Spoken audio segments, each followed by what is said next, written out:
اب آپ اس انداز میں مالک کائنات کو پکارے نا کہ یا اللہ تیرے سوا کوئی عبادت کے لائق نہیں ہے، نہیں مانتا کسی کو. اور میں نہیں کہہ رہا تو نے مجھے جو مشکل میں ڈالا کوئی غلط کیا، سبحانک، تو صحیح فیصلہ کیا کرتا ہے ہمیشہ، تو غلطی سے پاک ہے. انی کنت من الظالمین، میں ہی ظالم ہوں یا اللہ، میں نے ظلم کیا ہے. اللہ کے نبی اور پیغمبر یوں دعائیں کیا کرتے ہیں.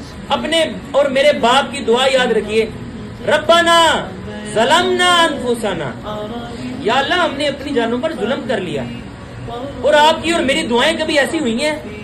ہماری تو دعائیں ہوتی ہیں یا اللہ پیسہ دے دے، یا اللہ سیب دے دے، یا اللہ کڑی دے دے، منڈا دے دے، دعائیں ختم. اور یہ کبھی جانا ہی نہیں کہ میں کون ہوں، کیا میں نے عبادت کا کوئی حق کیا ادا کرنا ہے، دم بھی بھرا ہے، ارادہ بھی کیا ہے اللہ کی عبادت کرنے کا. اور اگر ارادہ ہی نہیں کیا تو دعا مانگنے کا حق کس نے دے دیا ہے؟ جب ایاک نعبد ہی نہیں پورا تو ایاک نستعین کی تو باری ہی نہیں آتی. یہ دعا ایسی ہی مانگی جائیں گی تو راتی ہوں گی. اب بندہ کہ دعائیں قبول نہیں ہوتی، دعائیں مانگی کب؟ ابھی تمہیں دعا مانگنے کا حق ہی کس نے دیا جب تم نے عبادت کا ہی دم نہیں بھرا.